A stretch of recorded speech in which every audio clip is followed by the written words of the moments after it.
Interfere ಆಗಲ್ಲ. ಯಾಕಂತಂದ್ರೆ ಕಾನೂನು ರೀತಿಯ ಕ್ರಮ ತಗೋಬೇಕು. ಅವರು ಆಂಟಿಸಿಪೇಟರಿ ಬೇಲ್ ಮೂವ್ ಮಾಡಿದ್ರಂತೆ ಯಾವ್ದೋ ಕಿಡ್ನಾಪ್ ಕೇಸ್ನಲ್ಲಿ.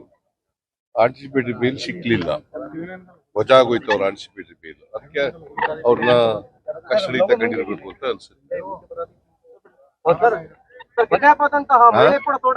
ತೋಟದ ಮನೆಯಲ್ಲಿ ಸಿಕ್ಕಿದ್ದಾರೆ ಸರ್. ಕಿಡ್ನಾಪ್ ಆದಂತ ಮಹಿಳೆ ಗೊತ್ತಿಲ್ಲ, ನಾನು ಇನ್ನ ಪೊಲೀಸ್ನವ್ರ ಜೊತೆ ಮಾತಾಡಿಲ್ಲ. ಇಲ್ಲಿ ಬಂದ್ಬಿಟ್ಟಿದ್ದೆ, ಪೊಲೀಸ್ನವ್ರ ಜೊತೆ ಮಾತಾಡಿ.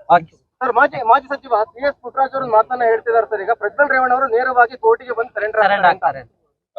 ಪುಟ್ಟರಾಜ್ ಅವರು ಮಾಜಿ MLA ಸ್ಟೇಟ್ಮೆಂಟ್ ಕೊಟ್ಟಿದ್ದಾರೆ ಸರ್. ಮಾಜಿ MLA ಯಾವ ಪುಟ್ಟರಾಜ್? ಮೇಲ್ಕೋಟೆ ವಿಧಾನಸಭಾ ಕ್ಷೇತ್ರ. ಮೇಲುಕೋಟೆ ಅವರು ಲೈರಾ? ಜೆಡಿಎಸ್ ಲೈರಾ ಅವರು